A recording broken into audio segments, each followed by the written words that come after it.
मैंने दुनिया के सबसे अमीर आदमी के इकलौता बेटा होने की अपनी पहचान छुपाए रखी और एक अमीर हैरिस के साथ सच्चा प्यार किया। जब मैं उसे अपनी पहचान बताने ही वाला था, तभी मैंने उसके करीबी दोस्तों के ग्रुप को मेरे सामने एक गैर मुल्की जबान में बात करते हुए सुन लिया। तुम अरेंज्ड मैरिज के लिए घर वापस जाने वाली हो, तो इस छोटे से बॉयफ्रेंड का क्या जो तुम्हारे साथ है? क्या तुम्हारा ब्रेकअप हो गया? युवान श्वैंग ने आहिस्ता से अपने हाथ में पकड़े वाइन ग्लास को घुमाया। हमारा ब्रेकअप नहीं हो रहा। मैं उसे वाकई पसंद करती हूँ, लेकिन उसकी फैमिली बहुत गरीब है। वो प्रेजेंटेबल नहीं है। अरेंज्ड मैरिज सिर्फ मेरी फैमिली को खुश करने के लिए है। वो मेरा सच्चा प्यार है। जब वक्त आएगा तो मैं उसे छुपा लूंगी। उसे साइड में रखना ठीक रहेगा। उन्होंने इतनी खुलकर बात की, बिना किसी रुकावट के, सिर्फ इसलिए क्योंकि उन्हें लगा कि मेरी फैमिली गरीब है और मुझे वो गैर मुल्की ज़बान समझ नहीं आती। मैंने उन्हें नहीं बताया कि मैं असलियत में उसे समझता था। तो पता चला कि जब वो मुझसे हमेशा के प्यार के वादे कर रही थी, वो पहले ही अपनी फैमिली की अरेंज्ड मैरिज कबूल कर चुकी थी। मैंने रेस्टरूम जाने का बहाना बनाया। बाहर निकलते ही मैंने फ़ौरन घर फ़ोन किया। मॉम, डैड, मैंने सोच लिया है। मैं घर वापस आने और फैमिली फॉर्चून इनहेरिट करने के लिए तैयार हूँ। ये सुनकर कि उनका बेटा आखिरकार मान गया, दूसरी तरफ मेरे पेरेंट्स बहुत खुश हुए। मेरी उस गर्लफ्रेंड को याद करते हुए जिसके साथ मैं अपनी पहचान छुपा कर रह रहा था। उन्होंने पूछा, क्या तुम्हारी वो गर्लफ्रेंड तुम्हारे साथ वापस आ रही है? वो नहीं आएगी। मैं उससे ब्रेकअप करने का सोच रहा हूँ। मेरी आवाज़ अनजाने में थोड़ी धीमी हो गई। 1 हफ्ते में यहाँ सब सॉर्ट आउट हो जाएगा। कुछ और बातों के बाद मैंने फ़ोन रख दिया। मैंने अपना फ़ोन रखा और प्राइवेट रूम में वापस चला गया। जब मैंने दरवाज़ा खोला तो कमरे का शोर अचानक एक पल के लिए रुक गया, लेकिन मैंने ऐसे दिखावा किया जैसे मैंने कुछ देखा ही नहीं। मैं सीधा युवान श्वैंग के पास गया और बैठ गया। उसने अपनी तवज्जो बातों से हटाई और मेरी तरफ देखा, जो खामोशी से उसके पास बैठा था। गूजिंग है, इस कॉल में इतनी देर कैसे लग गई? इससे पहले कि मैं अपना मुंह खोलता, मुझे एक और आवाज़ ने रोक दिया। यहाँ एक भी फॉरेनर नहीं था, लेकिन उस शख्स ने गैर मुल्की ज़बान में बात की। सिस्टर वन श्वैंग, तुम और जैंग वुबाई कब शादी करने का सोच रहे हो? ये सुनकर ग्लास पकड़े हुए मेरे हाथ थोड़े सख्त हो गए, लेकिन युवान श्वैंग के चेहरे पर वही इंडिफरेंट एक्सप्रेशन था। मेरी तरफ एक नज़र देखने के बाद उसने गैर मुल्की ज़बान में जवाब दिया, फैमिली ने आधे महीने बाद की डेट रखी है। ये सुनकर वहाँ मौजूद हर कोई एक साथ मेरी तरफ देखने लगा। एक करीबी दोस्त ने तजस्सुस के साथ पूछा, अगर तुम जैंग वुबाई से शादी करोगी तो गूजिंग का क्या होगा? क्या तुम्हारा ब्रेकअप हो गया? युवान श्वैंग ने अपना सर हिलाया। उसने बात जारी रखने से पहले वाइन की एक सिप ली। मैरिज सिर्फ मेरी फैमिली को खुश करने के लिए है। जिसे मैं पसंद करती हूँ वो सिर्फ गूजिंग है। जैसे ही उसने ये कहा, कमरे में हंसी की लहर दौड़ गई। सबकी मजाकिया बातें लगातार गूंजने लगी। सिस्टर वन श्वैंग, तुम अभी भी इतने बड़े स्टेटस के फ़र्क के साथ ये प्योर लव गेम क्यों खेल रही हो? क्या तुम वाकई उसके लिए सीरियस हो? उसने मेरी तरफ देखने के लिए अपना सर घुमाया। उसकी आंखों में नरमी और प्यार इतना ज्यादा था कि जैसे सब पिघल जाएगा। बिना एक लफ्ज़ कहे उसने इस सवाल का बेहतरीन जवाब दे दिया। किसी ने उसके प्यार में डूबे हुए अंदाज को देखा और तारीफ में अपनी ज़बान दबाई। लगता है ये रियल लव है। मगर फिर भी क्या उसे वाकई गैर मुल्की ज़बान समझ नहीं आती? वो शख्स सिर्फ आम तौर पर पूछ रहा था। किसे पता था कि जब बाकी लोग उसके सवाल को सुनेंगे, वो सब हंसने लगे। गूजिंग गरीब है, उसके पास दूसरी लैंग्वेज सीखने के पैसे कहाँ से आएंगे? फिक्र मत करो, उसे बिल्कुल समझ नहीं आता। सबकी मॉकिंग लाफ्टर मेरे कानों में गूंज रही थी। किसी ने गौर नहीं किया कि उनके बराबर में मेरी सांसें थोड़ी उखड़ी हुई हो गई थी। वाइन ग्लास को जोर से पकड़ने की वजह से मेरे नकल सफ़ेद हो चुके थे। मैंने उन्हें नहीं बताया कि मैं असलियत में गैर मुल्की ज़बान समझता था। आखिरकार मैं कोई बिना पैसों वाला गरीब बच्चा नहीं था। मैं दुनिया के सबसे अमीर फैमिली का इकलौता बेटा था। हम 5 साल से साथ थे और युवान श्वैंग मेरे साथ बहुत अच्छी तरह से रहती थी। सिर्फ एक बात थी कि उसने कभी मुझे अपनी फैमिली से नहीं मिलवाया था।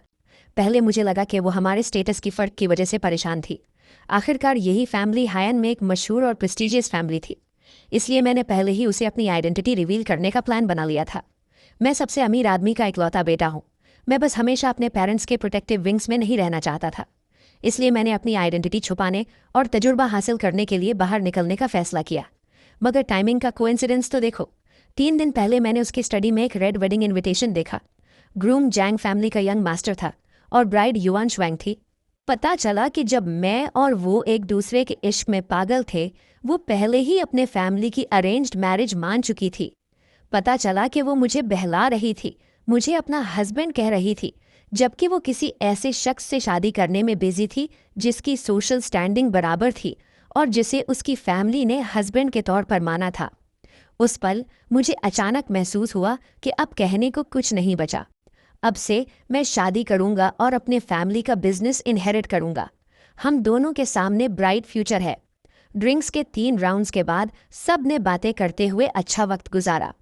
आसमान अंधेरा हो रहा था, इसलिए पार्टी खत्म हुई और सब निकलने की तैयारी करने लगे। मैं सबके पीछे प्राइवेट रूम से बाहर निकला। सिर्फ कुछ कदम चलने के बाद मैंने पीछे से एक अनजान आवाज़ सुनी, यंग मास्टर गू। मैं रुका और पीछे मुड़ा। तभी मुझे एहसास हुआ कि जो शख्स मुझे बुला रहा था वो एक पुराना बिजनेस पार्टनर था जो हमेशा मेरे फादर से कोलैबोरेशन के लिए भीख मांगता था।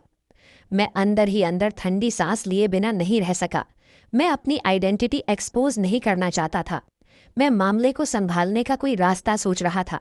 युआन श्वैंग के पीछे चलती हुई ये गर्लफ्रेंड ने मुझे ऊपर से नीचे तक देखा, फिर एक हिकारत भरी हंसी हंसी। कैसा यंग मास्टर?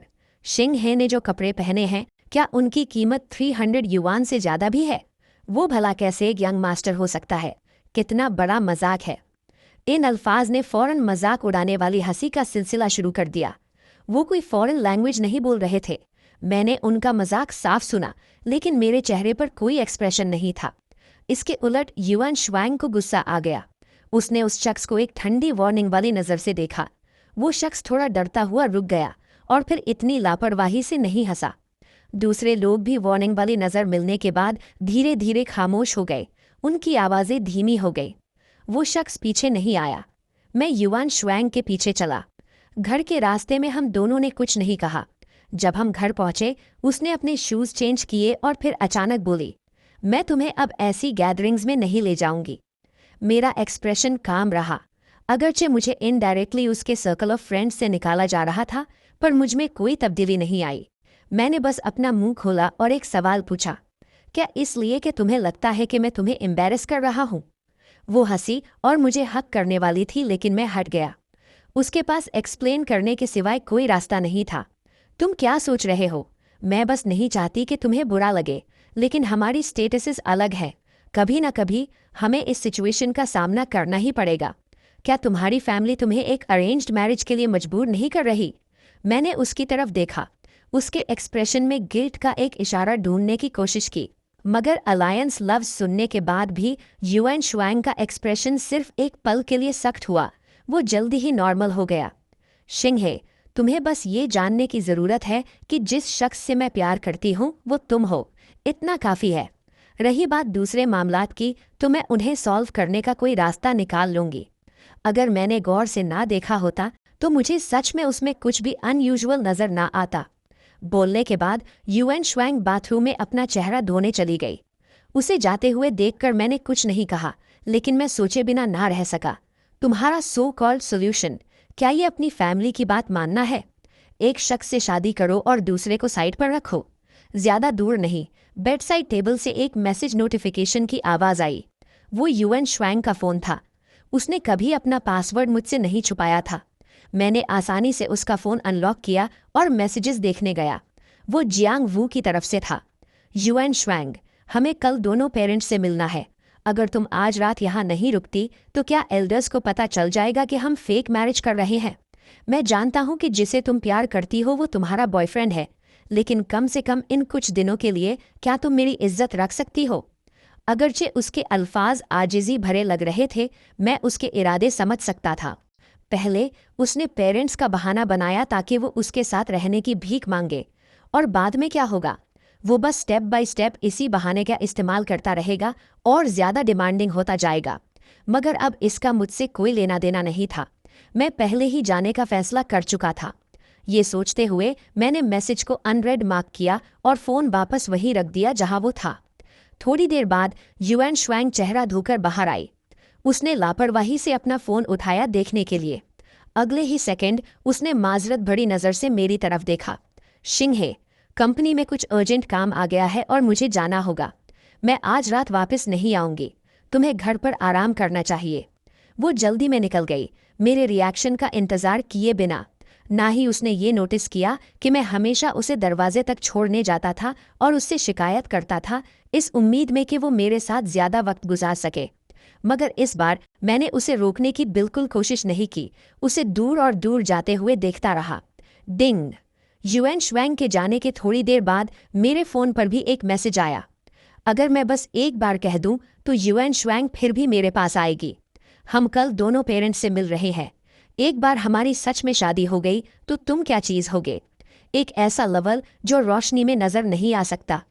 जियांग वू के अल्फाज सख्त थे, लेकिन जिस बात ने मुझे ज्यादा परेशान किया वो ये थी कि ये नाइफ जो कोई और मुझे चोट पहुंचाने के लिए इस्तेमाल कर रहा था, वो उन्हें उस गर्लफ्रेंड ने खुद थमाया था जिसके साथ मैंने सोचा था कि मैं पूरी जिंदगी गुजारूंगा। युआन शुआन को शायद ये नहीं मालूम था कि अगर मुझे वो इनविटेशन ना भी मिलता तो भी ये बात कि वो किसी और से शादी कर रही है मुझसे ज्यादा देर तक छुपी नहीं रह सकती थी, क्योंकि जिस दिन मुझे इनविटेशन मिला उसके अगले ही दिन जियांग वुबाई ने मुझे फ्रेंड के तौर पर ऐड कर लिया था और पिछले कुछ दिनों से वो मुसलसल मुझे हर तरह की प्रोवोकेटिव फोटोज भेज रहा था। वहाँ युआन ई जियांग वुबाई के साथ वेडिंग ड्रेसेस ट्राई करने की फोटोज थीं, वहाँ उनकी साथ में डायमंड रिंग्स चूज करने की फोटोज थीं, वहाँ उनकी साथ में वेडिंग वेन्यूज देखने की फोटोज थीं। एक के बाद एक फोटो। उन्होंने उस सारी मोहब्बत को पूरी तरह खत्म कर दिया था जो मेरे दिल में युआन शुआन के लिए थी। उस रात युआन शुआन घर नहीं आई, मैंने इस पर कोई तवज्जो नहीं दी। अगले दिन उठने के बाद मैं सीधा कंपनी गया रिजाइन करने के लिए। मैंने उसी दिन रेजिग्नेशन प्रोसीजर्स मुकम्मल कर लिए। लंच ब्रेक के दौरान मैं और मेरे कोलीग्स ने नीचे खाना खाया। ये सुनने के बाद कि मैंने रिजाइन कर दिया है, एक कोलीग जिसके मैं ज्यादा करीब था वो मजाक किए बिना ना रह सका। आजकल मैं ऐसी वीडियोस देख रहा हूँ उन कोलीग्स के बारे में जो अचानक अपनी जॉब्स छोड़ देते हैं ताकि घर जाकर फैमिली बिजनेस इनहेरिट कर सके। शिंगे, तुम इतने यकीन के साथ छोड़ रहे हो, तुम भी तो घर जाकर फैमिली बिजनेस इनहेरिट करने नहीं वाले ना? मेरा कोलीग सिर्फ मजाक कर रहा था, लेकिन मैंने हल्के से सर हिलाया। सही कहा, मैं अभी वापस जाकर फैमिली बिजनेस इनहेरिट करने वाला हूँ। सब एक पल के लिए हैरान रह गए, फिर ठहाके मारकर हंसने लगे। उन्होंने इसे सिर्फ एक मजाक समझा और कोई तवज्जो नहीं दी। मैं मुस्कुराया और मजीद वजाहत नहीं की। लंच के बाद मैंने अपना सामान एक बॉक्स में पैक किया और बॉक्स उठाकर घर ले गया। जब मैं वापस पहुंचा तो युआन शुआन घर पर ही थी। मुझे बॉक्स के साथ वापस आता देखकर उसे थोड़ा अजीब लगा। तुमने जॉब छोड़ दी? मैंने सर हिलाया। मैं बॉक्स बेडरूम की तरफ ले गया, लेकिन उसकी चिनवटें गहरी हो गईं। उसने मुझे रोकने के लिए आवाज दी। क्या तुम्हें ये जॉब सच में पसंद नहीं थी? तुमने अचानक क्यों छोड़ दी? मैंने अपने कदम रोक लिए। जब मैंने उसकी तरफ देखा तो मेरे चेहरे पर एक मुस्कुराहट आ गई, क्योंकि मेरे पास अब एक ऐसा काम है जो मैं अब ज्यादा करना चाहता हूँ। मुझे ये कहते सुनकर युआन ने मजीद सवाल नहीं किए। उसने सिर्फ कहा, अगर काम बहुत थका देने वाला हो तो बस वापस आ जाना। तुम्हें रोजाना इतना थका हुआ देखकर मेरा दिल दुखता है। शिंगे, तुम्हें पता होना चाहिए कि मैं तुम्हें सपोर्ट कर सकती हूँ। मैंने सर हिलाया और एक एक लफ्ज बोलकर कहा, मैं किसी का डिपेंडेंट नहीं हूँ। युआन शुआन दंग रह गई। तुम्हारा क्या मतलब है डिपेंडेंट? मैं मजीद नहीं सुनना चाहता था। मैंने बात काटने के लिए मुंह खोला। तुम आज इतनी जल्दी घर कैसे आ गई? क्या तुम कंपनी नहीं जा रही? आजकल काम बहुत ज्यादा है, मेरे पास आज तुम्हारे साथ रहने का वक्त नहीं था। मैंने सोचा कि बात करने के बाद तुम्हारे साथ वक्त गुजारूंगी। उसके तेवर ढीले पड़ गए। वो एक बार फिर मेरी फर्माबरदार गर्लफ्रेंड बन गई। तुम क्या करना चाहते हो? वेस्टर्न फूड खाएं या मूवी देखें? आज तुम जो भी करना चाहते हो मैं तुम्हारे साथ करूंगी। अगर पुराने मैंने ये अल्फाज सुने होते तो शायद मैं इस वक्त बहुत मुतासिर होता। आखिरकार मुझे मालूम था कि वो वाइब ग्रुप की वारिस थी। जितना काम उसे रोजाना संभालना पड़ता था वो सच में बहुत ज्यादा था। इसलिए जो चीज़ें मैं करना चाहता था उन्हें करने के लिए उसकी वक्त निकालने की चाहत कम अज कम ये साबित कर सकती थी कि उसके दिल में मेरा बहुत बड़ा मकाम था। लेकिन अब जब मैंने उसकी तरफ देखा तो मैं सोचे बिना ना रह सका कि क्या सच में काम बहुत ज्यादा है या फिर वेडिंग की तैयारियां बहुत ज्यादा है। उसने आखिर ये कैसे किया कि एक तरफ वो दूसरे मर्द के साथ वेडिंग की तैयारियां कर रही थी और साथ ही मुझे भी बहला रही थी ये कहकर कि मैं ही अकेला हूँ जिससे वो मोहब्बत करती है। लेकिन आखिर में मैंने फिर भी उसके झूठ को बेनकाब नहीं किया। आखिरकार सिर्फ कुछ ही दिन बाकी रह गए थे। जब वक्त आएगा तो मैं कुदरती तौर पर उसकी जिंदगी से बिना किसी निशान के गायब हो जाऊंगा। मैंने सर हिलाया और उसकी सजेशन को रद्द कर दिया। थोड़ी देर सोचने के बाद मैंने आखिरकार कहा, घर साफ करने में मेरी मदद करो। विला में बहुत सारी पुरानी चीजें हैं, उन्हें रखने का कोई फायदा नहीं है। युआन शुआन मान गई। उसके मेरे साथ सफाई करते हुए बहुत वक्त गुजारा। लेकिन जब हम सफाई के इख्तिताम कर पहुंचे तो उसे एहसास हुआ कि जो चीज़ें मैं निकाल रहा था वो सब मैचिंग आइटम्स थे जो हमने पहले खरीदे थे। वाटर कप से लेकर ज्वेलरी तक, कपड़ों से लेकर स्लीपर्स तक मैंने बिना सोचे समझे वो सब ट्रैश में फेंक दिए। जैसे जैसे मेरे फेंके हुए मैचिंग आइटम्स की तादाद बढ़ती गई उसके चेहरे की मुस्कुराहट भी धीरे धीरे सख्त होती गई, जब तक कि आखिरी आइटम ट्रैश में नहीं फेंक दिया गया। उसके दिल की घबराहट अब छुपी नहीं रह सकती थी। शिंगे, क्या तुम्हें कुछ पता चल गया है? भला मुझे क्या पता हो सकता है? क्या तुम मुझसे कुछ छुपा रही हो? मैंने अपनी आईब्रो उठाई, युआन शुआन की तरफ देखते हुए उसके सवाल को इग्नोर किया और अपना एक सवाल पूछा। वो दूसरी तरफ मुड़ी, मुझसे आंख मिलाने की हिम्मत नहीं कर रही थी। थोड़ी देर की खामोशी के बाद उसने अब भी सीधा जवाब नहीं दिया। उसने बस मेरा हाथ जोर से पकड़ा और कहा, जिंगे, चाहे कुछ भी हो जाए तुम्हें बस ये याद रखने की जरूरत है कि जिससे मैं प्यार करती हूँ वो तुम हो। मैं स्मग किया, मजीद कुछ नहीं कहा, सफाई खत्म करने के बाद येवॉन शुआंग अब भी मुझे डेट पर ले जाने की जिद कर रही थी। मुझे डर था कि उसे कुछ अजीब न लगे, इसलिए मैंने मना नहीं किया। वो मुझे डिनर और मूवी पर ले गई। गाड़ी आखिरकार एक ऑक्शन हाउस पर रुकी। जैसे ही हम अंदर दाखिल होने वाले थे, हमने एक आदमी को एक्सक्विजिट सूट पहने हुए हमारी तरफ आते देखा। उसके चेहरे पर अननेचुरलनेस की एक झलक दिखी। मैंने फौरन ये नोटिस किया। क्या हुआ? क्या तुमने किसी जानने वाले को देखा? जैसे ही मेरी बात खत्म हुई, वो आदमी हमारे सामने रुका और मुस्कुराते हुए हमारा इस्तकबाल किया। येवॉन शुआंग्स इंट्रोडक्शन बिल्कुल सही वक्त पर आया। He is the son of a close family friend, Zhang Wubai. ये कहने के बाद उसने मुझे इंट्रोड्यूस करने से पहले थोड़ी देर रुकी। This is my boyfriend Jingi. हमारे लिए उसके बिल्कुल डिफरेंट इंट्रोडक्शन सुनकर जांग वू बेस फेस की मुस्कुराहट वहीं जम गई।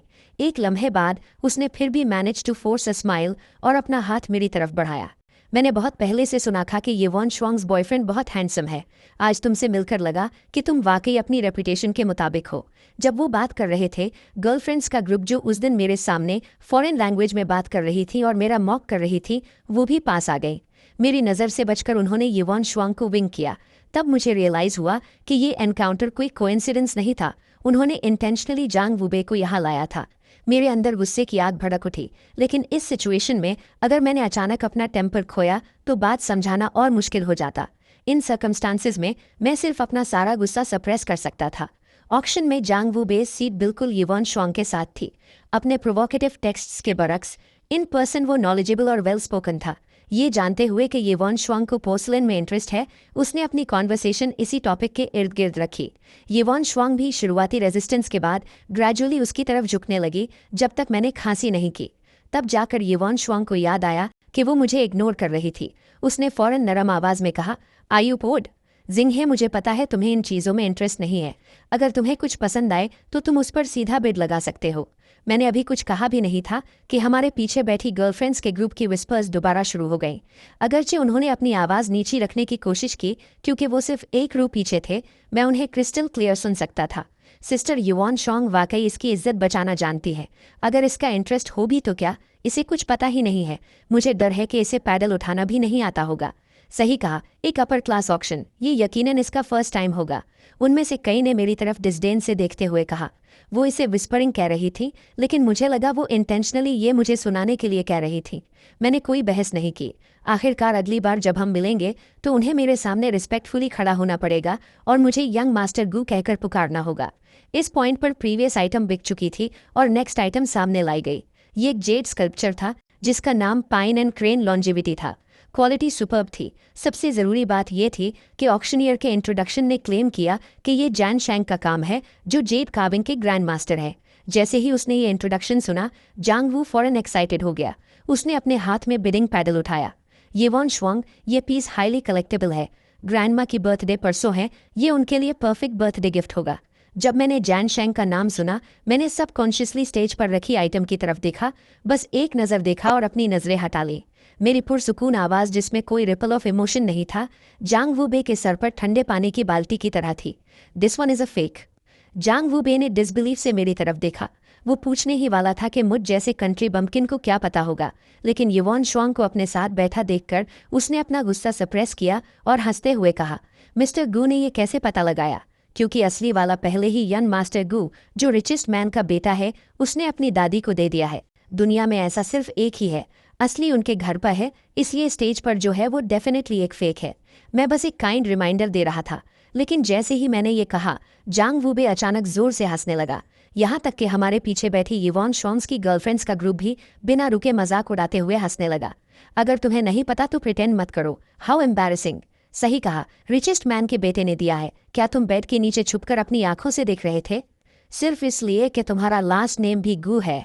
ये मत सोचना कि तुम बड़ाई यंग मास्टर गू से कोई रिश्ता जता सकते हो। लोगों के मजाक उड़ाने की हंसी और तेज हो गई। आखिर में वो युआन शुआंग ही थी जिसने ठंडे चेहरे के साथ उनका मजाक रोका। उसने मेरी तरफ देखा, मेरा हाथ थामा। गोशिंग है, मुझे पता है तुम आजकल अप्रेजल पर कुछ किताबें पढ़ रहे हो, लेकिन अप्रेजल स्किल्स सिर्फ किताबों से बेहतर नहीं हो सकती। जियांग वू बाई बचपन से ही ऑक्शन हाउसेज आता जाता रहा है और जेड कार्विंग के बारे में बहुत कुछ जानता है। कुदरती तौर पर वो तुमसे थोड़ा ज़्यादा जानता है। उसने कुछ ज़्यादा सख्त नहीं कहा, लेकिन उसकी बातों से साफ जाहिर था कि वो समझ रही थी कि मैं फजूल बकवास कर रहा हूँ। मैं हल्का सा हंसा और कुछ नहीं बोला। आखिर में जियांग वुबाई ने पूरे 100 मिलियन खर्च किए ताकि वो जेड स्टैचू भारी कीमत पर जीत सके। जब वो अपना कार्ड स्वाइप करने गईं, उस लम्हे को देखते हुए मैं मुस्कुराया। मैं सोच रहा हूँ कि ये फैमिली की बूढ़ी खातून को ये जानकर कैसा लगेगा। उसने उनके लिए एक फेक जेड स्टैचू खरीदने पर 100 मिलियन खर्च कर दिए। वो क्या सोचेंगी? मैंने उसे नहीं रोका और ना ही इस पर कोई ध्यान दिया। मैं उठा और रेस्टरूम चला गया। जैसे ही मैंने हाथ धोना खत्म किया, पीछे से एक जानी पहचानी आवाज़ आई। गुशिंग है। मुझे लगा था कि मैंने अपनी बात साफ कर दी है, लेकिन मुझे उम्मीद नहीं थी कि तुम इतने बेशर्म होगे कि जाओगे ही नहीं। क्या तुम वाकई थर्ड व्हील बनना चाहते हो? उसकी आवाज़ सख्त और नागवार थी, बिल्कुल उस मैच्योर, एलिगेंट और अमीर यंग मास्टर से अलग जो वो थोड़ी देर पहले था। मैंने बेरुखी से अपनी आंखें उठाईं और उसकी तरफ देखने के लिए मुड़ा। मिस्टर जियांग, उम्मीद है आप ये साफ तौर पर समझते होंगे। मैं 5 साल तक उसके साथ था। थर्ड व्हील का टाइटल मुझ पर नहीं जचता, है ना? ये कहकर मैंने उसके पास से गुजर कर जाने का इरादा किया, लेकिन उसने बात खत्म नहीं की और एक ठंडी हंसी के साथ मेरा मजाक उड़ाना जारी रखा। सही है, 5 साल साथ रहे और फिर भी उसने तुमसे शादी नहीं की। क्या कभी सोचा है क्यों? मैं जियांग फैमिली का एयर हूँ, वो ये ग्रुप की एरेस है। मैं और वो सोशल स्टेटस में एक परफेक्ट मैच है। और तुम्हारे घर में एक बाप और एक बीमार माँ है। इतने टूटे फूटे फैमिली बैकग्राउंड के साथ जब तुम्हारे पास कुछ नहीं है, तुम उसके काबिल कैसे हो सकते हो?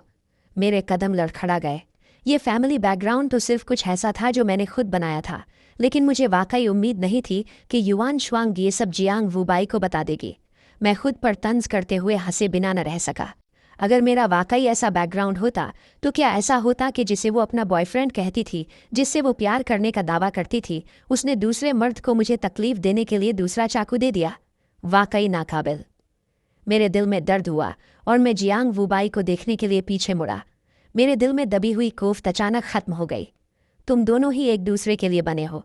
मेरी तरफ से तुम दोनों को बहुत मुबारक। ये कहकर मैं फिर से वहां से जाने लगा। मैं अभी बाहर ज्यादा देर नहीं रुका था कि मेरा फ़ोन बजा। मेरी माँ की कॉल थी। गुशिंग है, जल्दी घर आ जाओ। फैमिली में हर कोई तुम्हारा इंतज़ार कर रहा है और हमने तुम्हारे लिए ढेरों गिफ्ट्स तैयार किए हैं। माँ ने तुम्हारे लिए बाहर के मुल्क में एक पुराना कासल खरीदा है। तुम्हारी आंट ने तुम्हारे लिए एक डायमंड वॉच खरीदी है। सुना है कि इसे कभी इंग्लैंड के बादशाह ने पहना था। तुम्हारे अंकल ने भी तुम्हारे लिए सुपर कार्स का एक काफिला तैयार किया है। मदर गू को फैमिली और मेरी वापसी के लिए तैयार किए गए गिफ्ट्स के बारे में सुनते हुए मेरा चेहरा मायूसी से भर गया। मैं घर फैमिली फॉर्च्यून इनहेरिट करने आ रहा हूँ, दिवालिया निकालने नहीं। जैसे ही मैंने बात खत्म की, पीछे से एक जानी पहचानी आवाज़ आई। कैसा फैमिली फॉर्च्यून इनहेरिटेंस? मैं सुन्न हो गया और फौरन फ़ोन काट दिया, लेकिन मैं दिल ही दिल में आह भरे बिना न रह सका। ये सब लोग ऐसे क्यों हैं? इन्हें लोगों के पीछे खड़े होकर अचानक बोलने का बहुत शौक है। मैंने सर घुमाकर देखा तो युआन शुआंग खड़ी थी, जिसके चेहरे के तासुरात कुछ अच्छे नहीं थे। थोड़ी देर सोचने के बाद मैंने आखिरकार एक सफाई दी। कुछ नहीं, बस एक पुराने कॉलीग ने पूछा कि जॉब छोड़ने के बाद मेरा क्या इरादा है, तो मैंने उनसे मजाक किया कि मैं घर फैमिली फॉर्च्यून इनहेरिट करने जा रहा हूँ। युआन शुआंग ने तेवरी चढ़ाई। वो साफ तौर पर इस तरह के मजाक करने वाला शख्स नहीं है। उसे अंदाजा हुआ कि कुछ गड़बड़ है। जैसे ही वो अपना मुंह खोलने वाली थी, मैं पहले ही कुछ कदम आगे बढ़ चुका था और उसे बुलाने के लिए सर घुमाया। क्या तुम नहीं चल रही? अभी कुछ कीमती ज्वेलरी दिखाए जाने बाकी हैं। ये अल्फाज सुनकर युआन शुआंग को लगा कि मैं कुछ ज्वेलरी खरीदना चाहता हूँ और उसने सर हिलाकर मेरा पीछा किया। ऑक्शन रूम में वापस आने के बाद युआन शुआंग ने अगली कई कीमती ज्वेलरी पीसेस भारी कीमत पर जीत ली। उन्हें पैक करवाने के बाद उसने वो मेरे हवाले कर दिए। मैंने अपने हाथ में मौजूद बॉक्स को देखा और धीमे से कहा, मैं ये चीज़ें इस्तेमाल नहीं करता। युआन शुआंग मुस्कुराई और मुझे गले लगा लिया। अब से इसकी आदत डाल लो। तुम्हें पैसे ज़ाया होने से डरने की ज़रूरत नहीं है। मैं पूरी ज़िंदगी तुम्हारे लिए यह खरीदूंगी। मेरे लब फड़क गए, लेकिन आखिर में मैंने अपनी बाकी बात नहीं कही। मैं करोड़ों की चीज़ें नहीं पहनता। मेरी ज्वेलरी कलेक्शन का हर पीस 100 मिलियन से ऊपर का है। ऑक्शन खत्म हो चुकी थी। हॉल में सब लोग एक एक करके जाने लगे। युआन शुआंग और हमारा ग्रुप भी ज़्यादा देर नहीं रुका। सब अपनी अपनी गाड़ियां लेकर आए थे, इसलिए हम सबको बस अपने अपने रास्ते निकलना था। लेकिन जैसे ही मैं गाड़ी में बैठा और अभी वो स्टार्ट भी नहीं हुई थी, जियांग वुबाई ने पैसेंजर साइड वाली खिड़की खटखटाई। गाड़ी का शीशा आहिस्ता से नीचे हुआ। वो बिल्कुल उस बुरे आदमी जैसा नहीं लग रहा था जो थोड़ी देर पहले रेस्टरूम में मेरे साथ इतनी सख्ती से पेश आया था। वान शुआंग, मेरी गाड़ी खराब हो गई है, क्या तुम मुझे घर छोड़ सकती हो? युआन शुआंग ने माथे पर बल डाले जैसे ही वो इनकार करने वाली थी। वो फिर बोला, अंकल और आंटी ने तुम्हें मेरा ख्याल रखने को कहा था, तुम भूली तो नहीं, है ना? यी वान श्वांग का चेहरा किसी वजह से उतर गया, लेकिन आखिरकार वो मान गई। उसे सीधा सर हिलाते देखकर उसके चेहरे की मुस्कुराहट और बढ़ गई और फिर उसने मेरी तरफ देखते हुए अपनी किस्मत आजमाई। लेकिन मुझे कार से खो जाती है, अगर मैं पीछे नहीं बैठ सकता तो मैं क्या करूं? यी वान श्वांग ने मेरी तरफ देखा। इससे पहले कि वो कुछ बोल पाती, मैं पहले ही गाड़ी का दरवाज़ा खोलकर बाहर निकल गया था और सीधा बैक सीट की तरफ चला गया। मेरी रफ्तार तेज और फैसलाकुन थी। यी वान श्वांग को रिएक्ट करने का मौका भी नहीं मिला और मैं पहले ही बैक सीट पर बैठ चुका था। उसके अल्फाज उसके गले में ही अटक गए, जिससे माहौल बहुत ऑकवर्ड हो गया। वो हिचकिचाई, कुछ बोलना चाहती थी, ये कहना चाहती थी कि ये सिर्फ एक सीट है और मुझे इतना बुरा मानने की ज़रूरत नहीं है। लेकिन जब उसने रियर व्यू मिरर से बैक सीट की तरफ देखा, मैं पहले ही आंखें बंद करके आराम करने का बहाना कर रहा था। उसी वक्त जियांग वुबाई भी गाड़ी में बैठ गया। गाड़ी का दरवाज़ा बंद हुआ और मुझे पीछे आंखें बंद की आराम करते देखकर उसके होंठों पर एक मगरूर मुस्कुराहट आ गई। गो सिंह, तो क्या हुआ अगर वो अभी भी तुम्हें पसंद करती है? आखिर में जो मैं चाहता हूँ, क्या वो मेरे हाथों में नहीं आएगा? उसका दिल जीतना बस वक्त की बात है। ये सोचते हुए जियांग वुबाई का मूड अचानक अच्छा हो गया जब उसने यी वान श्वांग की तरफ देखा। उसकी आंखों में नरमाहट थी। क्या मिस्टर गू थक गए हैं? फिर उन्हें थोड़ी देर आराम करने दो। शायद मेरे अजीब रवैये को नोटिस करते हुए यी वान श्वांग ने भी जियांग वुबाई से ज़्यादा बात नहीं की। उसने बस सर हिलाया और खामोशी से गाड़ी स्टार्ट कर दी। मुझे नहीं पता मैं कब सो गया। जब मेरी दोबारा आँख खुली, गाड़ी यी फैमिली विला पर रुकी हुई थी। जियांग वुबाई गाड़ी से कब का जा चुका था। यी वान श्वांग ने मेरे चेहरे को छुआ। तुम जाग गए? मैंने देखा तुम इतनी गहरी नींद में थे कि मेरा तुम्हें जगाने का दिल नहीं किया। मेरा दिमाग अभी भी थोड़ा भारी था। मैंने सर हिलाया और यी वान श्वांग का इंतजार किए बगैर गाड़ी का दरवाज़ा खोलकर बाहर निकल गया। मैं सीधा मेन गेट की तरफ चलने लगा। जब यी वान श्वांग गाड़ी से बाहर निकली, मैं पहले ही दरवाजे तक पहुंच चुका था। वो मेरे पीछे भागी और दरवाजे पर मेरा रास्ता रोका। क्या तुम नाराज़ हो? जियांग वुबाई सच में बस एक पुराने फैमिली फ्रेंड का बेटा है, उसका बुरा मत मानो। मैं बस घुर्राया। यी वान श्वांग को लगा मैं अभी भी नाराज़ हूँ। उसने मुझे पीछे खींचने के लिए हाथ बढ़ाया और ना चाहते हुए मुझे मनाने की कोशिश की। वो सच में बस एक पुराने फैमिली फ्रेंड का बेटा है। डार्लिंग, मैं सिर्फ तुमसे प्यार करती हूँ, तुम ये जानते हो। ये कहने के बाद वो मुझे किस करने के लिए आगे बढ़ी, लेकिन मैंने उसे पीछे हटा दिया। उसके चेहरे पर हैरत देखकर मैं सीधा दरवाजे से अंदर चला गया। मेरी तबीयत ठीक नहीं है, मैं पहले अपने कमरे में आराम करने जा रहा हूँ। ये कहकर मैंने दरवाज़ा सख्ती से बंद कर लिया। यी वान श्वांग के कमरे में आने का रास्ता पूरी तरह खत्म कर दिया। अगली सुबह पहली मंजिल के डाइनिंग रूम में मैं यी वान श्वांग के साथ नाश्ता कर रहा था कि अचानक मेरे पास रखा फ़ोन बजने लगा। ये एक टाइमर अलार्म था जो मैंने पहले सेट किया था। नोट पर लिखा था, मीट द पेरेंट्स डे। यी वान श्वांग ने भी वो अल्फाज देख लिए। मैंने पहले उसे अपनी असली आइडेंटिटी बताने का सोचा था, इसलिए उसे अपने पेरेंट्स से मिलने के लिए घर आने को कहा था और वो मान गई थी। हम दोनों ने एक दूसरे की तरफ देखा। मैं इस मुलाकात को कैंसिल करने का कोई तरीका सोच रहा था, तभी अगले ही सेकंड उसका फ़ोन भी बजा। ये जियांग वुबाई की कॉल थी। मुझे नहीं पता दूसरी तरफ से उसने क्या कहा, लेकिन जब वो वापस मेरी तरफ आई तो उसके चेहरे के तावीर थोड़े बदले हुए थे। उसने माफ़ी मांगते हुए मिलने से इनकार कर दिया। सिंह, अचानक कुछ काम निकल आया है।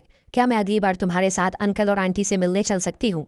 शायद उसे लगा था कि मैं कोई तमाशा करूंगा या नाराज़ हो जाऊंगा, लेकिन हुआ ये कि मैंने बस सुकून से सर हिला दिया। वैसे भी मुझे भी आज कुछ काम है। यी वान श्वांग के जाने की थोड़ी देर बाद मैं भी शॉपिंग मॉल की तरफ निकल गया ताकि उन दोस्तों के लिए गिफ्ट्स तैयार कर सकूं जिनसे मैं मिलने वाला था, हर एक के लिए एक। जब मैं मीटिंग प्लेस पर पहुंचा, सब ने अपने गिफ्ट्स खोले। जब उन्होंने देखा कि हर बॉक्स में एक बिल्कुल नया डिज़ाइनर आइटम है, उन्होंने फ़ौरन हैरत से कहा, तंगी, तुमने ये सब कहाँ से लिया? ये बिल्कुल रियल लग रहा है। ये सब रियल है। उन्हें ये सब इतना पसंद करते और हाथ से ना छोड़ते देखकर मेरी ज़ोर से हंसी निकल गई। एक्सप्लेन करने के बाद मैंने देखा कि उन्हें यकीन नहीं आ रहा था, तो मैंने अपनी ट्रू आइडेंटिटी रिवील कर दी। असल में जो मैंने पहले तुम लोगों को अपने फैमिली बैकग्राउंड के बारे में बताया था कि मेरे पेरेंट्स बहुत बीमार हैं, वो सब फेक था। मेरी रियल आइडेंटिटी रिचेस्ट मैन का इकलौता बेटा होना है। इस बार तुम सबको गुड बाय कहने की वजह यह है कि मुझे फैमिली फॉर्च्यून इनहेरिट करने के लिए घर वापस जाना है। मेरी ये बात सुनकर पूरा ग्रुप पहले सुन रह गया, फिर हैरान हुआ और आखिर में निहायत खुश हो गया और मुसलसल चिल्लाने लगे कि एक यंग मास्टर उनके बिल्कुल पास था। उनकी चीखों ने रेस्टोरेंट की छत ही फाड़ दी थी। चीरिंग के बाद किसी को यी वान श्वांग की याद आई और फौरन पूछा, लेकिन अगर तुम वापस चले गए तो यी वान श्वांग का क्या होगा? क्या उसे तुम्हारी रियल आइडेंटिटी अभी तक मालूम है? यी वान श्वांग का जिक्र आते ही मेरे चेहरे की स्माइल थोड़ी फीकी पड़ गई। वो किसी और से शादी करने का प्लान कर रही है। ये कैसे मुमकिन है? ये बात सुनकर मेरे दोस्तों को यकीन नहीं आया। हमारी नज़रों में वो अमीरों में एक रेयर और डीपली डिवोटेड पर्सन है। सही कहा, सही कहा। 3 साल पहले तुमने कहा था कि तुम्हें नाइट ब्लूमिंग सीरियस पसंद है, तो उसने सिर्फ तुम्हारी एक स्माइल के लिए बहुत सारी रकम खर्च करके दुनिया के सारे नाइट ब्लूमिंग सीरियस खरीद लिए थे। 2 साल पहले तुम्हें फ्लू हुआ था, उसने एक 100 मिलियन का कॉन्ट्रैक्ट ठुकरा दिया ताकि वो अब्रॉड से वापस आकर खुद तुम्हारा ख्याल रख सके। पूरी रात उसने अपनी आंखें बंद करने की हिम्मत तक नहीं की। और 1 साल पहले जिस कार में तुम दोनों थे उसका एक्सीडेंट हो गया था। वो आउट ऑफ कंट्रोल ट्रक असल में तुम्हारी तरफ आ रहा था। तुम्हें बचाने के लिए उसने जोर से कार मोड़ी थी।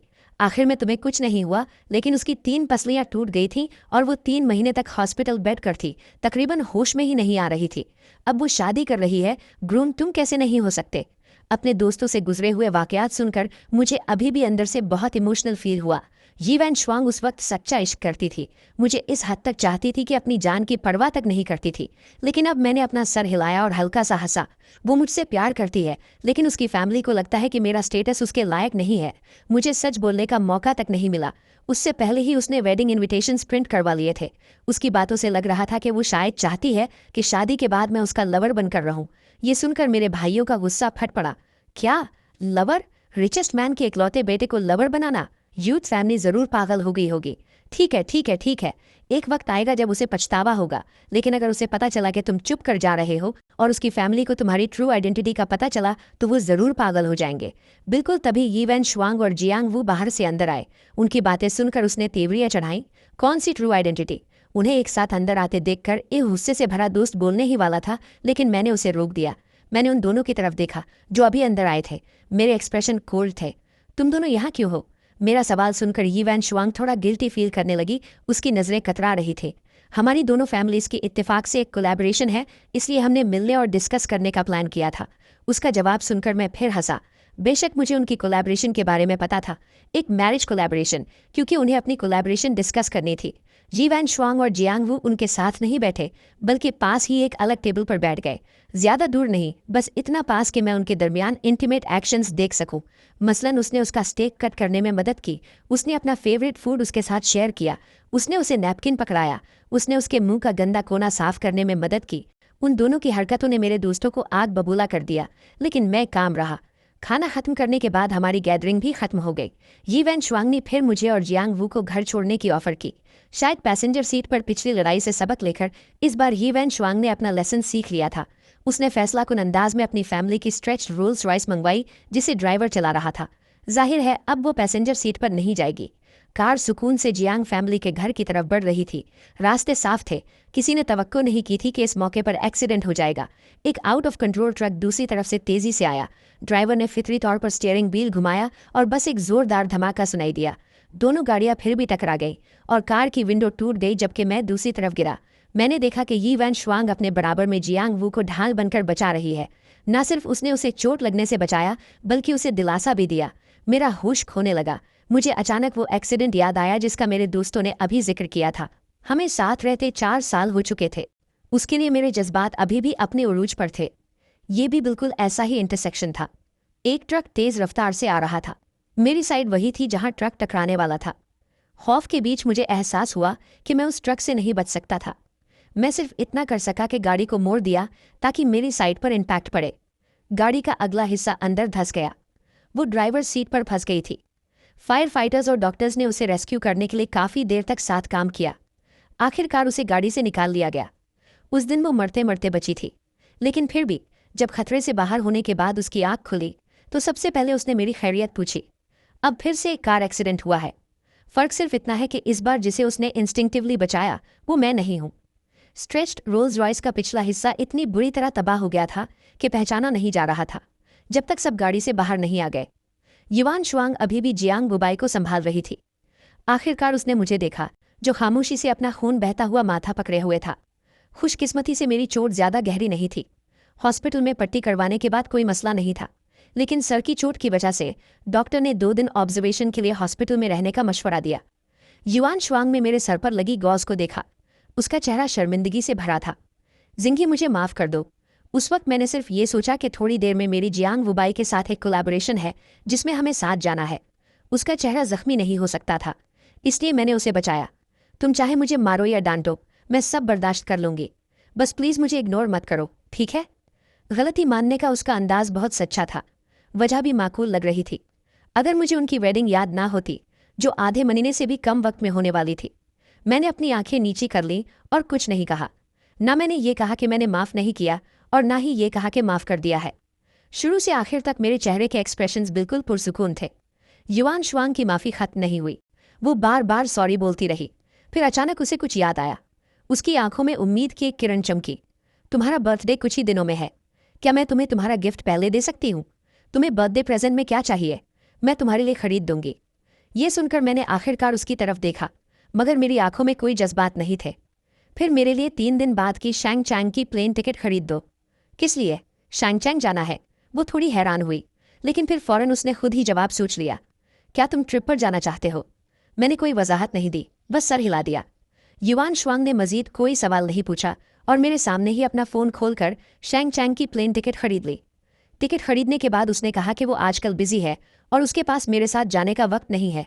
तुम पहले शैंगचैंग जाकर एंजॉय करो। जब मेरे पास वक्त होगा मैं तुम्हारे साथ ट्रिप पर चलूंगी। बर्थडे गिफ्ट के लिए प्लेन टिकट बहुत छोटी चीज़ है। मैं बाद में तुम्हें एक बड़े सरप्राइज से इसका बदला चुका दूंगी। मैंने अपना सर हिलाया और हल्का सा मुस्कुरा दिया। ये छोटा नहीं है, बिल्कुल भी छोटा नहीं है। आखिरकार ये प्लेन टिकट मेरे घर जाने का रास्ता है। युवान शुआंग, तुम्हारे गिफ्ट का शुक्रिया, मुझे खुद अपने हाथों से घर भेजने के लिए। हॉस्पिटल में उन 2 दिनों के दौरान युवान शुआंग बिल्कुल वैसी लग रही थी जैसी हमारी मोहब्बत के शुरुआती दिनों में थी। तुम कह सकते हो कि उसने मेरा बहुत ज़्यादा ख्याल रखा, लेकिन ये अच्छे दिन ज़्यादा नहीं चले। उसका ख्याल रखना मेरे डिस्चार्ज होने वाले दिन ही खत्म हो गया। उसने पहले ही कह दिया था कि उसे काम है, इसलिए उसने एक ड्राइवर को मुझे घर छोड़ने के लिए भेज दिया। उसके फ़ौरन बाद मुझे जियांग वुबाई की तरफ से एक तंज भरा मैसेज मिला। सॉरी, युवान शुआंग और मैं जल्द ही शादी कर रहे हैं। आज उसे मेरे साथ मेरे घर डिनर पर जाना है। मुझे डर है कि उसके पास तुम्हें हॉस्पिटल से लेने का वक्त नहीं होगा। मैंने इस मैसेज पर कोई ध्यान नहीं दिया, बस खामोशी से घर गया और अपना लगेज पैक करना शुरू कर दिया। रवानगी के दिन मैं बहुत जल्दी उठ गया। टेक ऑफ से 7 घंटे पहले मैं एक एक करके अपने सूटकेसेस बाहर ले गया। तभी मेरी मुलाकात वापस आती हुई युवान शुआंग से हुई। विला के दरवाजे पर सूटकेसेस का ढेर देखकर उसका चेहरा खौफ से पीला पड़ गया। उसके दिल में अचानक बेचैनी बढ़ गई। ये सब क्या है? क्या तुमने नहीं कहा था कि तुम एंजॉय करने शैंगचैंग जा रहे हो? ये वही टिकट है जो मैंने तुम्हारे लिए खरीदी थी। क्या तुम भूल गए? मेरे एक्सप्रेशंस बिल्कुल आम थे, जैसे मैं सच में सिर्फ ट्रिप पर जाने की तैयारी कर रहा हूँ। मगर मेरी बातें उसे यकीन नहीं दिला सकी। क्या तुम सिर्फ 1-2 दिन के लिए नहीं जा रहे? क्या तुम्हें इतने सारे लगेज की ज़रूरत है? मैं मुस्कुरा दिया। कुछ फालतू कपड़े साथ ले जा रहा हूँ। मैं कुछ ज़्यादा पिक्चर्स खींचना चाहता हूँ, लेकिन मुझे पहले कभी इस तरह पिक्चर्स खींचना पसंद नहीं था। जब हम साथ ट्रैवल करते थे मैं कभी इतना सामान नहीं लाता था। वो बेचैनी उसके दिल से पूरे जिस्म में फैल गई, जिससे वो फ़ौरन मेरे सूटकेसेस खोलकर देखना चाहती थी कि क्या ये सच है जो मैं कह रहा हूँ। जैसे ही वो कुछ करने वाली थी, एक अर्जेंट फ़ोन कॉल ने उसे रोक दिया। वो जियांग वुबाई की कॉल थी। फ़ोन उठाने के बाद पता नहीं दूसरी तरफ से क्या कहा गया। युवान शुआंग एक पल के लिए खामोश रही और आखिरकार जाने से पहले बाहर निकल गई। वो मुझे एक बार फिर याद दिलाना नहीं भूली। जिंगे, ज़्यादा देर बाहर मत रहना। मुझे अपनी वापसी की फ़्लाइट डिटेल्स भेज देना। मैं तुम्हें लेने आऊँगी। मैंने कोई जवाब नहीं दिया, क्योंकि मैं जानता था कि मैं वापस नहीं आऊँगा। ये आखिरी अलविदा है। टेक ऑफ से 5 घंटे पहले मैंने मेन डोर का पासवर्ड बदल दिया, अपने बर्थडे से जियांग वुबाई के बर्थडे पर। फिर मैंने दरवाजे पर एक नोट लगा दिया। आखिरकार अब से ये मिस्टर जियांग का घर होगा। बेहतर है कि पासवर्ड उनके बर्थडे पर ही सेट हो। टेक ऑफ से 3 घंटे पहले मुझे विला में मेरी और युवान शुआंग की सारी फ़ोटोज़ मिल गई। मैंने उन्हें आग के बर्तन में डाल दिया। एक एक करके मैं उसे पकड़ा हुआ था और हम फायरवर्क्स के नीचे किस कर रहे थे। वो बार बार कह रही थी कि वो मेरी है। सनसेट और मिल्की वे के बीच मुझसे अपनी मोहब्बत का इजहार कर रही थी। पूरी जिंदगी मुझसे प्यार करने की कसम खा रही थी। उसने एक बार मुझे कार से बचाने के लिए अपनी 3 पसलियाँ तुड़वा ली थी। उसका सोशल मीडिया सिर्फ मेरे बारे में था। हमने साथ बाहर देखी, गर्मियों में साथ चले, खजन का इस्तकबाल किया और सर्दियाँ गुजारी। अब यादें थोड़ी थोड़ी करके जल रही हैं। हमारा सब कुछ पूरी तरह से खत्म हो गया है। टेक ऑफ से 2 घंटे पहले मेरा फ़ोन बजा। मैंने उसे खोल कर देखा। जियांग वुबाई ने मुझे एक वीडियो भेजी थी। वीडियो किसी फैमिली पार्टी की लग रही थी। वहाँ युवान शुआंग के दोस्त, जियांग वुबाई के भाई और दोनों फैमिलीज़ के बड़े मौजूद थे। बहुत से लोगों ने युवान शुआंग और जियांग वुबाई को घेरा हुआ था, जो इस इवेंट के 2 मेन कैरेक्टर्स थे। शूर और गुल खत्म नहीं हो रहे थे। किस किस, मैं तुम्हें बता रहा हूँ सिस्टर युवान, तुम्हारी कुछ ही दिनों में शादी होने वाली है। किस करने में शर्म कैसी? शूर और गुल के बीच जियांग वुबाई ने शर्माते हुए अपनी आंखें बंद की और उसके करीब हो गया। क्राउड का शोर बढ़ता गया। वो चिल्ला रहे थे कि यी वानवांग उसे किस करे। यी वानवांग ने अपने सामने खड़े शख्स को घूरा और आखिरकार अपनी आंखें बंद कर लीं। वीडियो बार बार रिपीट पर चल रही थी। जब ये 7वीं बार चली, जैंग वू का एक मैसेज आया। गोइंग ही, क्या तुमने देखा? मैं यी फैमिली का वो सन इन लॉ हूँ जिसे सबने मान लिया है। तुम्हारा खानदान निहायत गरीब है। यी फैमिली तुम्हारे खानदान के बैकग्राउंड के साथ तुम्हें इज्जत कैसे दे सकती है?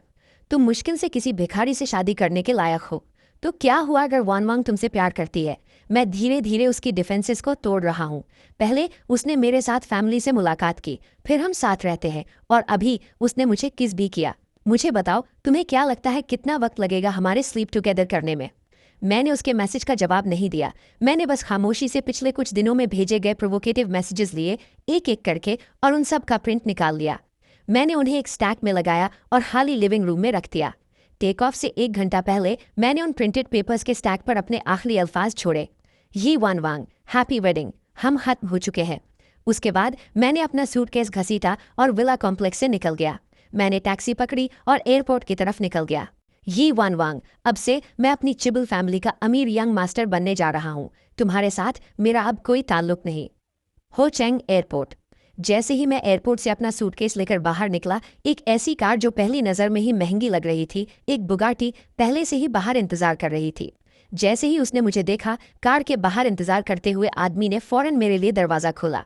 यंग मास्टर, प्लीज़ अंदर बैठिए, सामान कार में रख दिया गया है।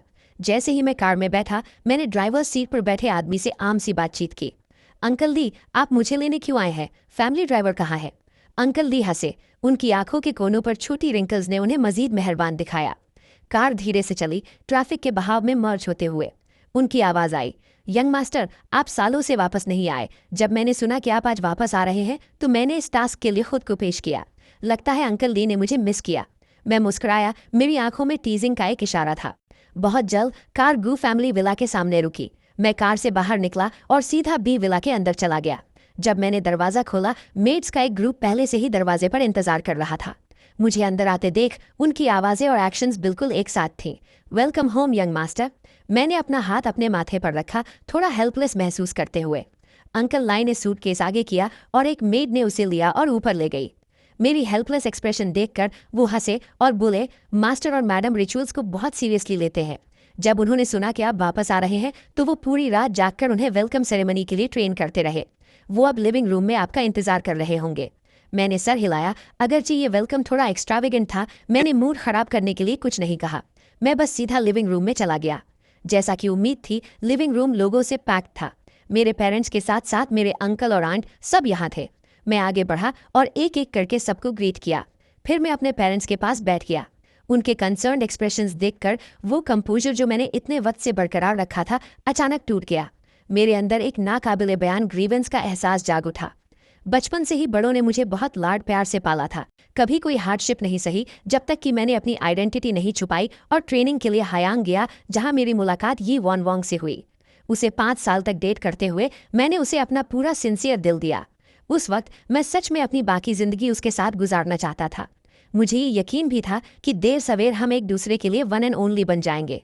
बस दुख इस बात का है कि आखिर में मैं अनजाने में वो लवर बन गया जिसे उसने साइड पर रखा हुआ था। एक सिंसियर दिल आखिरकार वेस्ट हो गया। मेरी माँ ने मेरा हैवी मूड देखकर मेरे कंधे को थपथपाया। जो हुआ सो हुआ। एक चीज़ जिससे हम नहीं डरते वो गलतियाँ करना है। बुरे से बुरा ये हो सकता है कि हम दोबारा शुरुआत कर सकते हैं। हमारी फैमिली में सेकंड चांसेस की कोई कमी नहीं है। अपनी माँ के कंफर्टिंग अल्फाज सुनकर मेरा मूड आखिरकार थोड़ा ईज हुआ। ये देखकर दूसरों ने जल्दी से सब्जेक्ट बदल दिया। उन्होंने जल्दी से वो गिफ्ट्स निकाले जो उन्होंने तैयार किए थे। एक नज़र देखते ही मुझे एहसास हुआ कि मेरी माँ ने जो थोड़ी देर पहले फ़ोन पर बताया था, वो बिल्कुल भी एग्जैजरेशन नहीं था। वो बल्कि थोड़ा अंडरस्टेटमेंट ही था। प्रॉपर्टी डीड से लेकर कीज तक एक मोटे स्टैक पर चाबियों का एक और लंबा गुच्छा था। सबसे स्ट्राइकिंग चीज़ गोल्डन डायमंड से बनी डायमंड वॉच थी जो दरमियान में रखी हुई थी। हर एक डायमंड हैरानीकुन हद तक बड़ा था। इस वॉच का हर हिस्सा इसकी एक्स्ट्राऑर्डिनरीनेस और वैल्यू दिखा रहा था, लेकिन फिर भी उन्हें लग रहा था कि ये काफ़ी नहीं है। मेरे सामने रखी टेबल को भरने की कोशिश कर रहे थे, इससे पहले कि वो सेटिस्फाइड होते। जैसे ही मैं बेबसी से कहने वाला था कि इसकी ज़रूरत नहीं है, मेरी आंट ने अचानक टेबल पर हाथ मारा। उनकी आंखें चमक उठीं। क्या इसने अभी ब्रेकअप नहीं किया? ऐसा है कि मेरी एक दोस्त की बेटी हाल ही में मुल्क वापस आई है। मेरी दोस्त काफ़ी वक्त से परेशान है क्योंकि उसे कोई बॉयफ्रेंड नहीं मिला। क्यों ना तुम दोनों एक ब्लाइंड डेट पर जाओ, बस इसे एक दोस्त बनाना समझ लो। मैं हैरान रह गया और जल्दी से हाथ हिलाते हुए कहा कि मुझे ज़रूरत नहीं है, लेकिन मेरी आंट ने मुझे मना नहीं करने दिया। उन्होंने सीधा अपना फ़ोन निकाला और मुझे एक अकाउंट भेज दिया। मैं उस लड़की से उसके अब्रॉड जाने से पहले मिली थी। वो बहुत ब्यूटीफुल है। अगर तुम्हारे दरमियान कोई रोमांटिक फेट ना भी हो, फिर भी दोस्त रहना अच्छा है। चूंकि उनकी काइंडनेस को मना करना मुश्किल था, मैंने आखिरकार उनकी सजेशन मान ली। बस मुझे ये उम्मीद नहीं थी।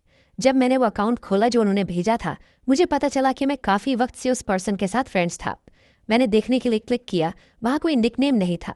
प्रोफाइल पिक्चर एक पिच ब्लैक बैकग्राउंड में एक क्रीसेंट मून की थी। मैं दंग रह गया और काफ़ी देर तक सोचता रहा, लेकिन फिर भी याद नहीं कर सका कि मैंने उसे कब फ्रेंड ऐड किया था। मैंने पूछा भी नहीं और ऐसा प्रिटेंड किया जैसे कुछ गलत नहीं है। मैंने अपनी फ़ोन स्क्रीन बंद कर दी। आखिरकार सारे आंसर्स नेचुरली मिल जाएंगे जब हम मिलेंगे। जैसे ही मैं दूसरी तरफ किसी और के साथ ब्लाइंड डेट के लिए तैयारी कर रहा था, यिवान श्वन आखिरकार घर वापस आ गई थी। पहले ही शाम हो चुकी थी और विला की लाइट्स बंद थीं। उसने दरवाजे पर लगा नोट नहीं देखा। उसने हमेशा की तरह पासवर्ड डाला। पासवर्ड डालने के बाद जैसे ही वो दरवाज़ा खोलने वाली थी, उसने देखा कि दरवाज़ा अब भी नहीं खुल रहा था। उसने थोड़ा कन्फ्यूज्ड होकर ऊपर देखा और तभी उसे दरवाजे पर वो नोट दिखा। आखिरकार अब से ये मिस्टर जियांग का घर होगा। बेहतर है कि पासवर्ड उनके बर्थडे पर सेट किया जाए। मिस्टर जियांग का घर, जियांग वुबाई। उसका दिल अचानक जोर से धड़कने लगा। क्या ऐसा हो सकता है कि उसे पहले से कुछ पता हो? लेकिन वो और जियांग वू सिर्फ एक बार मिले थे और कोई और उसे इस बारे में नहीं बता सकता था। उसे कहाँ से पता चला होगा कि वो जियांग वू से शादी करने वाली है? यिवान शुआंग ने हिचकिचाते हुए जियांग वू की बर्थडे डाली। विला का मेन डोर खुल गया।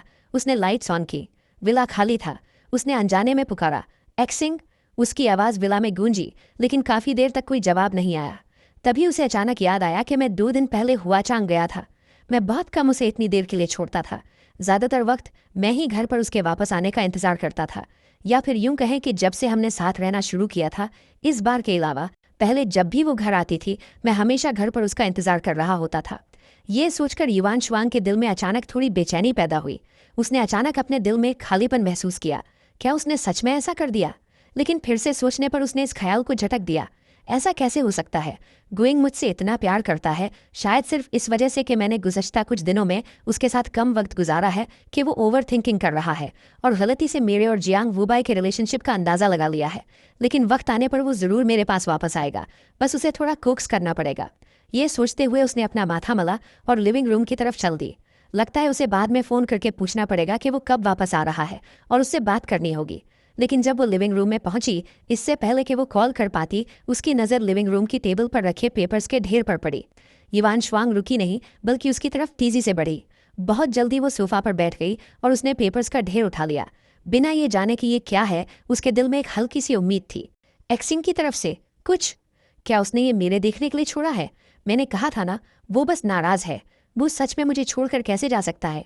उसके लबों पर एक हल्की सी मुस्कुराहट आई, लेकिन बहुत जल्दी जैसे ही उसने पेपर पर लिखा हुआ देखा, उसकी मुस्कुराहट जम गई। सबसे ऊपर वाले पेपर पर एक लाइन की हैंडराइटिंग के अलावा और कुछ नहीं था। यिवान शुआंग ने एक ही नज़र में पहचान लिया कि ये मेरी हैंडराइटिंग है, जो पेज पर साफ दिख रही थी। अगर आप गौर से देखें कि क्या लिखा है, तो आपको ये सिर्फ खूबसूरत लगेगी, लेकिन ये वही हैंडराइटिंग थी जिसके लिखे हुए अल्फाज एक स्लेज हैमर की तरह थे, जिसने उसके दिल पर गहरी चोट मारी। यिवान शुआंग, हैप्पी वेडिंग, हमारा ख़त्म हो गया है। उसे लगा जैसे उसके कान बज रहे हैं। उसका दिमाग सुन्न हो गया। उसे काफ़ी बार गौर से देखना पड़ा ताकि आखिरकार ये कन्फर्म कर सके कि उससे कोई गलती नहीं हुई।